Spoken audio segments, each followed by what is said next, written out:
নমস্কার, আমি হৈমন্তী। স্বল্পকথার গল্পকথক চ্যানেলে আমার সকল শ্রোতা বন্ধুকে স্বাগত জানাই।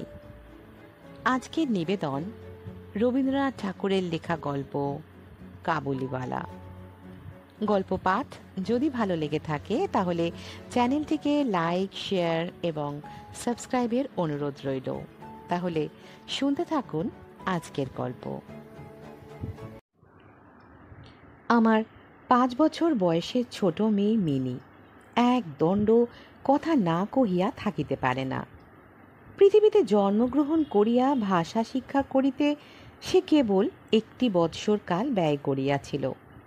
তাহার পর হইতে যতক্ষণ সে জাগিয়া থাকে এক মুহূর্ত মৌনভাবে নষ্ট করে না। তাহার মা অনেক সময় ধমক দিয়া তাহার মুখ বন্ধ করিয়া দেয়, কিন্তু আমি তাহা পারি না। মিনি চুপ করিয়া থাকিলে এমনই অস্বাভাবিক দেখিতে হয় যে সে আমার বেশিক্ষণ সহ্য হয় না। এই জন্য আমার সঙ্গে তাহার কথোপকথনটা কিছু উৎসাহের সহিত চলে। সকালবেলায় আমার নভেলের ৭দশ পরিচ্ছেদে হাত দিয়াছি, এমন সময় মিনি আসিয়াই আরম্ভ করিয়া দিল। বাবা, রামদয়াল দারোয়ান কাককে কাউয়া বলছিল, সে কিচ্ছু জানে না। না, আমি পৃথিবীতে ভাষার বিভিন্নতা সম্বন্ধে তাহা কেঞ্চন দান করিতে প্রবৃত্ত হইবার পূর্বেই সে দ্বিতীয় প্রশ্নে উপনীত হইল। দেখো বাবা, ভোলা বলছিল আকাশে হাতি সুর দিয়ে জল ফেলে, তাই বৃষ্টি হয়। মা গো, ভোলা এত মিছিমিছি বকতে পারে, কেবলই বকে, দিন রাত বকে। এই সম্বন্ধে আমার মতামতের জন্য কিছু মাত্র অপেক্ষা না করিয়া হঠাৎ জিজ্ঞাসা করিয়া বসিল, বাবা, মা তোমার কে হয়? মনে মনে কহিলাম শ্যালিকা, মুখে কহিলাম মিনি। তুই ভোলার সঙ্গে খেলা করগে যা, আমার এখন কাজ আছে। সে তখন আমার লিখিবার টেবিলের পাশে আমার পায়ের কাছে বসিয়া নিজের 2 হাঁটু এবং হাত লইয়া অতি দ্রুত উচ্চারণে আগডুম বাগডুম খেলিতে আরম্ভ করিয়া দিল। আমার ৭দশ পরিচ্ছেদে প্রতাপ সিংহ তখন কাঞ্চনমালাকে লইয়া অন্ধকার রাত্রে কারাগারের উচ্চ বাতায়ন হইতে নিম্নবর্তী নদীর জলে ঝাঁপ দিয়া পড়িতেছেন। আমার ঘর পথের ধারে। হঠাৎ মিনি আগডুম বাগডুম খেলা রাখিয়া জানলার ধারে ছুটিয়া গেল এবং চিৎকার করিয়া ডাকিতে লাগিল, কাবুলিওয়ালা, ও কাবুলিওয়ালা! ময়লা ঢিলা কাপড়, পাগড়ি মাথায়, ঝুলি ঘাড়ে, হাতে গোটা 2-4 আঙুরের বাক্স, এক লম্বা কাবুলিওয়ালা মৃদু মন্দ গমনে পথ দিয়া যাইতেছিল। তাহাকে দেখিয়া আমার কন্যারত্নের কিরূপ ভাবোদয় হইল বলা শক্ত। তাহাকে ঊর্ধ্বশ্বাসে ডাকাডাকি আরম্ভ করিয়া দিল। আমি ভাবিলাম এখনই ঝুলি ঘাড়ে একটা আপদ আসিয়া উপস্থিত হইবে, আমার ৭দশ পরিচ্ছেদ আর শেষ হইবে না। কিন্তু মিনি চিৎকারে যেমনই কাবুলিওয়ালা হাসিয়া মুখ ফিরাইল এবং আমাদের বাড়ির দিকে আসিতে লাগিল, অমনি সে ঊর্ধ্বশ্বাসে অন্তঃপুরে দৌড় দিল। তাহার আর চিহ্ন দেখিতে পাওয়া গেল না। তাহার মনের মধ্যে একটা অন্ধবিশ্বাসের মতো ছিল যে ওই ঝুলিটার ভিতর সন্ধান করিলে তাহার মতো 2-4টে জীবিত মানব সন্তান পাওয়া যাইতে পারে। এদিকে কাবুলিওয়ালা আসিয়া সহাস্যে আমাকে সেলাম করিয়া দাঁড়াইল। আমি ভাবিলাম যদিচ প্রতাপ সিংহ এবং কাঞ্চনমালার অবস্থা অত্যন্ত সংকটাপন্ন, তথাপি লোকটাকে ঘরে ডাকিয়া আনিয়া তাহার কাছ হইতে কিছু না কেনাটা ভালো হয় না। কিছু কেনা গেল, তাহার পর 5টা কথা আসিয়া পড়িল। আবদার রহমান, রুশ, ইংরেজ প্রভৃতিকে লইয়া সীমান্ত রক্ষানীতি সম্বন্ধে গল্প চলিতে লাগিল। অবশেষে উঠিয়া যাইবার সময় সে জিজ্ঞাসা করিল, বাবু, তোমার লড়কি কোথায় গেল? আমি মিনির অমূলক ভয় ভাঙাইয়া দিবার অভিপ্রায় তাহাকে অন্তঃপুর হইতে ডাকাইয়া আনিলাম। সে আমার গা ঘেঁষিয়া কাবুলির মুখ এবং ঝুলির দিকে সন্দিগ্ধ নেত্রক্ষেপ করিয়া দাঁড়াইয়া রহিল। কাবুলি ঝুলির মধ্য হইতে কিশমিশ খোবানি বাহির করিয়া তাহাকে দিতে গেল। সে কিছুতেই লইল না। দ্বিগুণ সন্দেহের সহিত আমার হাঁটুর কাছে সংলগ্ন হইয়া রহিল। প্রথম পরিচয়টা এমনিভাবে গেল।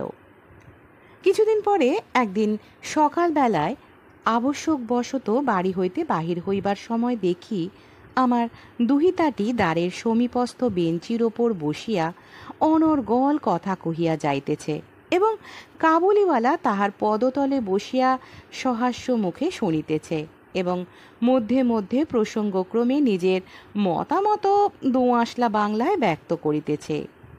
মিনির পঞ্চবর্ষীয় জীবনের অভিজ্ঞতায় বাবা ছাড়া এমন ধৈর্যবান শ্রোতা সে কখনো পায় নাই। আবার দেখি তার ক্ষুদ্র আঁচল বাদাম কিশমিশে পরিপূর্ণ।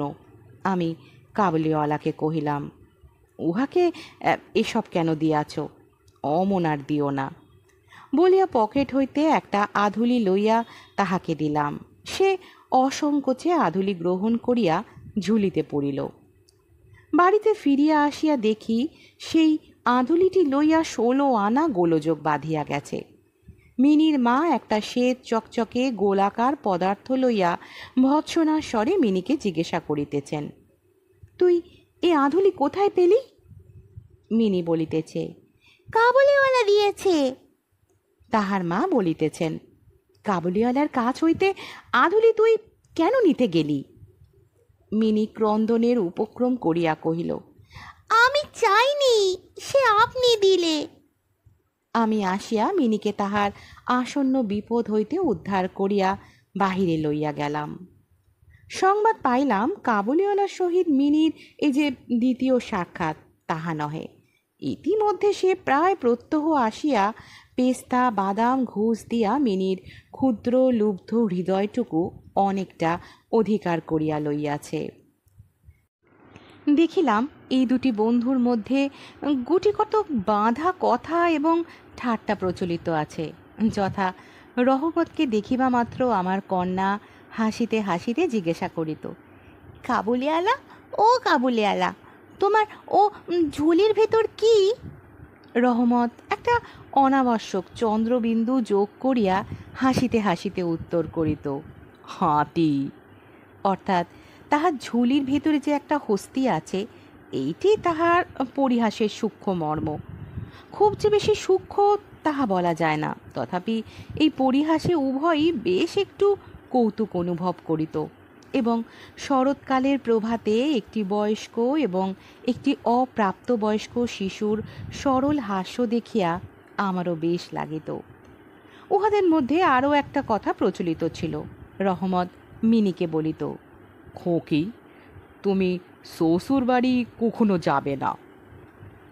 বাঙালি ঘরের মেয়ে আজন্মকাল শ্বশুর বাড়ি শব্দটার সহিত পরিচিত, কিন্তু আমরা কিছু একেলে ধরনের লোক হওয়াতে শিশু মেয়েকে শ্বশুরবাড়ি সম্বন্ধে সজ্ঞান করিয়া তোলা হয় নাই। এই জন্য রহমতের অনুরোধটা সে পরিষ্কার বুঝিতে পারিত না, অথচ কথাটার একটা কোনো জবাব না দিয়া চুপ করিয়া থাকা নিতান্ত উহার স্বভাব বিরুদ্ধ।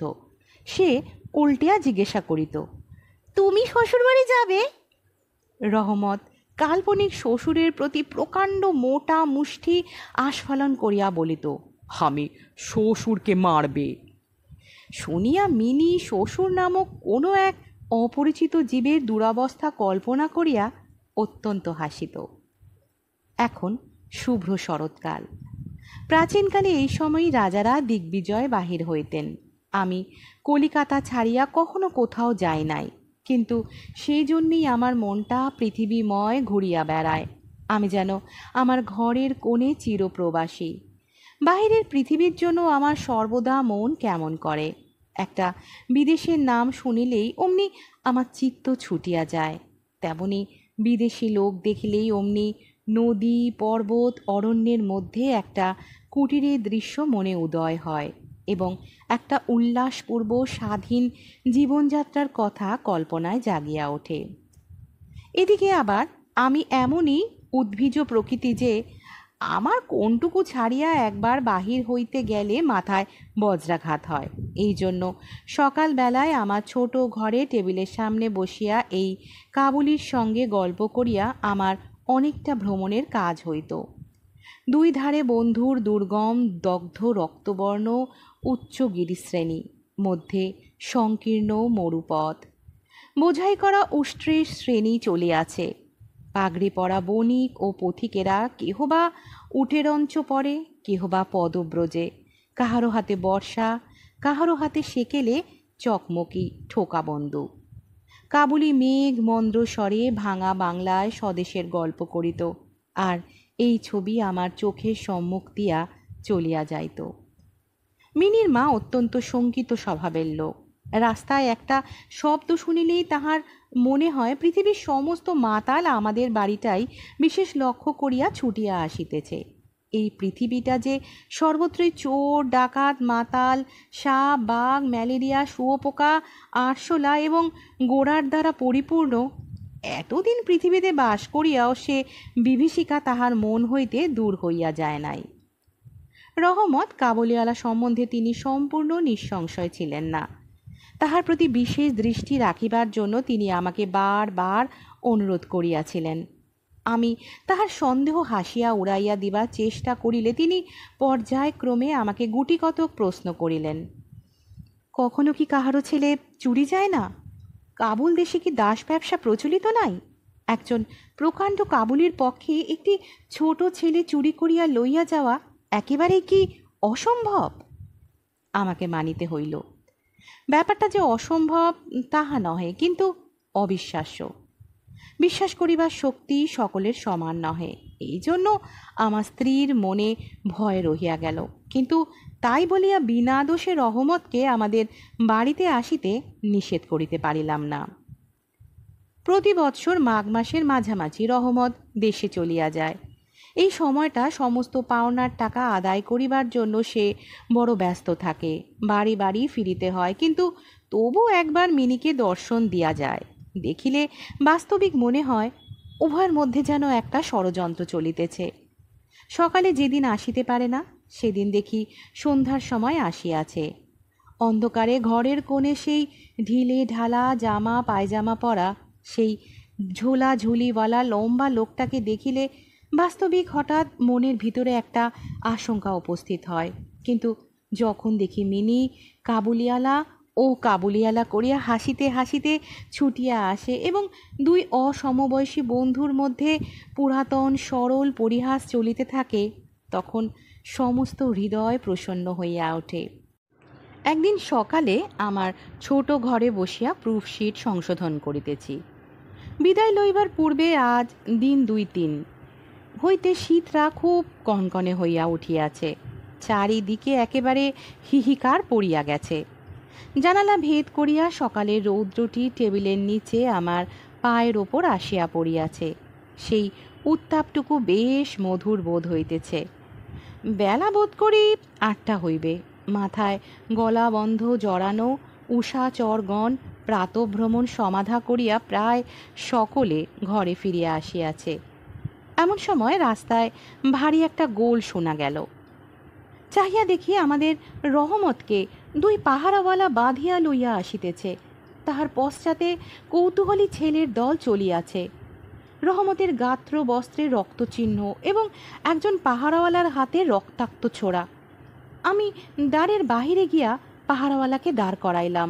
জিজ্ঞাসা করিলাম, ব্যাপারটা কি? কিয়দংশ তাহার কাছে, কিয়দংশ রহমতের কাছে শুনিয়া জানিলাম যে আমাদের প্রতিবেশী একজন লোক রামপুরি চাদরের জন্য রহমতের কাছে কিঞ্চিত ধারিত। মিথ্যাপূর্বক সেই দেনা সে অস্বীকার করে এবং তাহাই লইয়া বচসা করিতে করিতে রহমত তাহাকে এক ছুরি বসাইয়া দিয়াছে। রহমত সেই মিথ্যাবাদীর উদ্দেশ্যে নানা রূপ অশ্রাব্য গালি দিতেছে। এমন সময় কাবুলিওয়ালা, ও কাবুলিওয়ালা করিয়া ডাকিতে ডাকিতে মিনি ঘর হইতে বাহির হইয়া আসিল। রহমতের মুখ মুহূর্তের মধ্যে কৌতুক হাস্যে প্রফুল্ল হইয়া উঠিল। তাহার স্কন্ধে আজ ঝুলি ছিল না, সুতরাং ঝুলি সম্বন্ধে তাহাদের অভ্যস্ত আলোচনা হইতে পারিল না। মিনি একেবারেই তাহাকে জিজ্ঞাসা করিল, তুমি শ্বশুর বাড়ি যাবে? রহমত হাসিয়া কহিল, সেখানেই যাচ্ছে। দেখিল উত্তরটা মিনির হাস্যজনক হইল না। তখন হাত দেখাইয়া বলিল, শ্বশুরাকে মারিতাম, কিন্তু কি করিব, হাত বাঁধা। সাংঘাতিক আঘাত করা অপরাধে কয়েক বৎসর রহমতের কারাদণ্ড হইল। তাহার কথা এক প্রকার ভুলিয়া গেলাম। আমরা যখন ঘরে বসিয়া চিরাভ্যস্ত মতো নিত্য কাজের মধ্যে দিনের পর দিন কাটাইতাম, তখন একজন স্বাধীন পর্বতচারী পুরুষ কারা প্রাচীরের মধ্যে যে কেমন করিয়া বর্ষযাপন করিতেছে তাহা আমাদের মনেও উদয় হইত না। আর চঞ্চল হৃদয়া মিনির আচরণ যে অত্যন্ত লজ্জাজনক তাহা তাহার বাপকেও স্বীকার করিতে হয়। সে স্বচ্ছন্দে তাহার পুরাতন বন্ধুকে বিস্মৃত হইয়া প্রথমে নবী সহিসের সহিত সখ্য স্থাপন করিল। পরে ক্রমে যত তাহার বয়স বাড়িয়া উঠিতে লাগিল, ততই সখার পরিবর্তে একটি একটি করিয়া সখী জুটিতে লাগিল। এমনকি এখন তাহার বাবার লিখিবার ঘরেও তাহাকে আর দেখিতে পাওয়া যায় না। আমি তো তাহার সহিত এক প্রকার আড়ি করিয়াছি। কত বৎসর কাটিয়া গেল, আর একটি শরৎকাল আসিয়াছে। আমার মিনির বিবাহের সম্বন্ধ স্থির হইয়াছে। পূজার ছুটির মধ্যেই তাহার বিবাহ হইবে। কৈলাসবাসিনীর সঙ্গে সঙ্গে আমার ঘরের আনন্দময়ী পিতৃভবন অন্ধকার করিয়া পতিগৃহে যাত্রা করিবে। প্রভাতটি অতি সুন্দর হইয়া উদয় হইয়াছে। বর্ষার পরে এই শরতে নূতন ধৌত রৌদ্র যেন সেহাগায় গেলানো নির্মল সোনার মতো রং ধরিয়াছে। কলিকাতার গলির ভিতরকার ইষ্টক জর্জর অপরিচ্ছন্ন ঘেঁষাঘেঁষি বাড়িগুলির উপরেও এই রৌদ্রের আভা একটি অপরূপ লাবণ্য বিস্তার করিয়াছে। আমার ঘরে আজ রাত্রি শেষ হইতে না হইতে সানাই বাজিতেছে। সে বাঁশি যেন আমার বুকের পঞ্জরের হাড়ের মধ্য দিয়া কাঁদিয়া কাঁদিয়া বাজিয়া উঠিতেছে। করুণ ভৈরবী রাগিণীতে আমার আসন্ন বিচ্ছেদ ব্যথাকে শরতের রৌদ্রের সহিত সমস্ত বিশ্ব জগৎময় ব্যপ্ত করিয়া দিতেছে। আজ আমার মিনির বিবাহ। সকাল হইতে ভারী গোলমাল, লোকজনের আনাগোনা। উঠানে বাঁশ বাঁধিয়া পাল খাটানো হইতেছে। বাড়ির ঘরে ঘরে এবং বারান্দায় ঝাড় টাঙাইবার ঠুং ঠাং শব্দ উঠিতেছে। হাঁক ডাকের সীমা নাই। আমি আমার লিখিবার ঘরে বসিয়া হিসাব দেখিতেছি। এমন সময় রহমত আসিয়া সেলাম করিয়া দাঁড়াইল। আমি প্রথমে তাহাকে চিনিতে পারিলাম না। তাহার সে ঝুলি নাই, তাহার সে লম্বা চুল নাই, তাহার শরীরে পূর্বের মতো সে তেজ নাই। অবশেষে তাহার হাসি দেখিয়া তাহাকে চিনিলাম। কহিলাম, কিরে রহমত, কবে আসিলি? সে কহিল, কাল সন্ধ্যাবেলা জেল হইতে খালাস পাইয়াছি। কথাটা শুনিয়া কেমন কানে খট করিয়া উঠিল। কোনো খুনিকে কখনো প্রত্যক্ষ দেখি নাই। ইহাকে দেখিয়া সমস্ত অন্তঃকরণ যেন সংকুচিত হইয়া গেল। আমার ইচ্ছা করিতে লাগিল, আজিকার এই শুভ দিনে এই লোকটা এখান হইতে গেলেই ভালো হয়। আমি তাহাকে কহিলাম, আজ আমাদের বাড়িতে একটা কাজ আছে, আমি কিছু ব্যস্ত আছি, তুমি আজ যাও। কথাটা শুনিয়াই সে তৎক্ষণাৎ চলিয়া যাইতে উদ্যত হইল। অবশেষে দরজার কাছে গিয়া একটু ইতস্তত করিয়া কহিল, খোকিকে একবার দেখিতে পাইব না? তাহার মনে বুঝি বিশ্বাস ছিল মিনি সেভাবেই আছে। সে যেন মনে করিয়াছিল মিনি আবার সেই পূর্বের মতো কাবুলিয়ালা করিয়া ছুটিয়া আসিবে। তাহাদের সে অত্যন্ত কৌতুকাবহ পুরাতন হাস্যলাপের কোনরূপ ব্যত্যয় হইবে না। এমনকি পূর্ব বন্ধুত্ব স্মরণ করিয়া সে এক বাক্স আঙুর এবং কাগজের মোড়কে কিঞ্চিত কিশমিশ বাদাম বোধ করি কোনো স্বদেশীয় বন্ধুর নিকট হইতে চাহিয়া চিন্তিয়া সংগ্রহ করিয়া আনিয়াছিল। তাহার সে নিজের ঝুলিটি আর ছিল না। আমি কহিলাম, আজ বাড়িতে কাজ আছে, আজ আর কাহারও সহিত দেখা হইতে পারিবে না। সে যেন কিছু ক্ষুণ্ণ হইল। স্তব্ধভাবে দাঁড়াইয়া একবার স্থির দৃষ্টিতে আমার মুখের দিকে চাহিল। তারপরে, বাবু সালাম, বলিয়া দ্বারের বাহির হইয়া গেল। আমার মনে কেমন একটু ব্যথা বোধ হইল। মনে করিতেছি তাহাকে ফিরিয়া ডাকিব, এমন সময় দেখি সে আপনি ফিরিয়া আসিতেছে। কাছে আসিয়া কহিল, এ আঙুর এবং কিঞ্চিত কিশমিশ বাদাম খোঁকির জন্য আনিয়াছিলাম, তাহাকে দিবেন। আমি সেগুলি লইয়া দাম দিতে উদ্যত হইলে সে হঠাৎ আমার হাত চাপিয়া ধরিল, কহিল, আপনার বহু দয়া, আমার চিরকাল স্মরণ থাকিবে। আমাকে পয়সা দিবেন না। বাবু, তোমার যেমন একটি লড়কি আছে, তেমনি দেশে আমারও একটি লড়কি আছে। আমি তাহারই মুখখানি স্মরণ করিয়া তোমার খোকির জন্য কিছু কিছু মেওয়া হাতে লইয়া আসি। আমি তো সওদা করিতে আসি না। এই বলিয়া সে আপনার মস্ত ঢিলা জামাটার ভিতর হাত চালাইয়া দিয়া বুকের কাছে কোথা হইতে এক টুকরা ময়লা কাগজ বাহির করিল। বহু সযত্নে ভাঁজ খুলিয়া দুই হস্তে আমার টেবিলের ওপর মেলিয়া ধরিল। দেখিলাম কাগজের উপর একটি ছোট হাতের ছাপ, ফটোগ্রাফ নহে, তেলের ছবি নহে। হাতে খানিকটা ভূষা মাখাইয়া কাগজের উপরে তাহার চিহ্ন ধরিয়া লইয়াছে। কন্যার এই স্মরণ চিহ্নটুকু বুকের কাছে লইয়া রহমত প্রতি বৎসর কলকাতার রাস্তায় মেওয়া বেচিতে আসে, যেন সেই সুকোমল ক্ষুদ্র শিশু হস্তটুকুর স্পর্শখানি তাহার বিরাট বিরহী বক্ষের মধ্যে সুধা সঞ্চয় করিয়া রাখে। দেখিয়া আমার চোখ ছলছল করিয়া আসিল। তখন সে যে একজন কাবুলি মেওয়াওয়ালা, আর আমি যে একজন বাঙালি সম্ভ্রান্ত বংশীয়, তাহা ভুলিয়া গেলাম। তখন বুঝিতে পারিলাম সেও যে, আমিও সে। সেও পিতা, আমিও পিতা। তাহার পর্বত গৃহবাসিনী ক্ষুদ্র পার্বতীর সেই হস্তচিহ্ন আমারই মিনিকে স্মরণ করাইয়া দিল। আমি তৎক্ষণাৎ তাহাকে অন্তঃপুর হইতে ডাকাইয়া পাঠাইলাম। অন্তঃপুরে ইহাতে অনেক আপত্তি উঠিয়াছিল, কিন্তু আমি কিছুতে কর্ণপাত করিলাম না। রাঙা চেলি পরা, কপালে চন্দন আঁকা বধূ বেশিনী মিনি সলজ্জভাবে আমার কাছে আসিয়া দাঁড়াইল। তাহাকে দেখিয়া কাবুলিওয়ালা প্রথমটা থতমত খাইয়া গেল। তাহাদের পুরাতন আলাপ জমাইতে পারিল না। অবশেষে হাসিয়া কহিল, খোকি, তুমি শ্বশুর বাড়ি যাবিস? মিনি এখন শ্বশুরবাড়ির অর্থ বোঝে। এখন আর সে পূর্বের মতো উত্তর দিতে পারিল না। রহমতের প্রশ্ন শুনিয়া লজ্জায় আরক্ত হইয়া মুখ ফিরাইয়া দাঁড়াইল। কাবুলিওয়ালার সহিত মিনির যেদিন প্রথম সাক্ষাৎ হইয়াছিল, আমার সেই দিনের কথা মনে পড়িল। মনটা কেমন ব্যথিত হইয়া উঠিল। মিনি চলিয়া গেল। একটা গভীর দীর্ঘ নিঃশ্বাস ফেলিয়া রহমত মাটিতে বসিয়া পড়িল।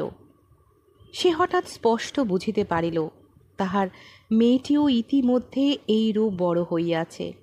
তাহারও সঙ্গে আবার নূতন আলাপ করিতে হইবে। তাহাকে ঠিক পূর্বের মতো তেমনটি আর পাইবে না। এ ৮ বৎসর তাহার কি হইয়াছে তাই বা কে জানে। সকালবেলায় শরতের স্নিগ্ধ রৌদ্রকিরণের মধ্যে সানাই বাজিতে লাগিল। রহমত কলিকাতার এক গলির ভিতরে বসিয়া আফগানিস্তানের এক মরু পর্বতের দৃশ্য দেখিতে লাগিল। আমি একখানি নোট লইয়া তাহাকে দিলাম। বলিলাম, রহমত, তুমি দেশে তোমার মেয়ের কাছে ফিরিয়া যাও। তোমাদের মিলন সুখে আমার মিনির কল্যাণ হোক। এই টাকাটা দান করিয়া হিসাব হইতে উৎসব সমারোহের ২-১টা অঙ্গ ছাটিয়া দিতে হইল। যেমন মনে করিয়াছিলাম তেমন করিয়া ইলেকট্রিক আলো জ্বালাইতে পারিলাম না। গড়ের বাদ্যও আসিল না। অন্তঃপুরে মেয়েরা অত্যন্ত অসন্তোষ প্রকাশ করিতে লাগিলেন। কিন্তু মঙ্গল আলোকে আমার শুভ উৎসব উজ্জ্বল হইয়া উঠিল।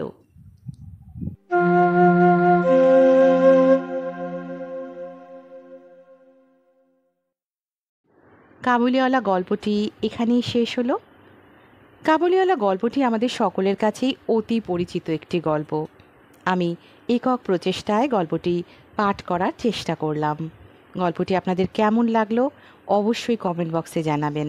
আর যদি ভালো লেগে থাকে তাহলে গল্পটিকে লাইক করবেন, আপনাদের আত্মীয় পরিজন বন্ধুবান্ধবের মধ্যে শেয়ার করবেন এবং আমার এই চ্যানেলটিকে সাবস্ক্রাইব করে পাশে থাকবেন।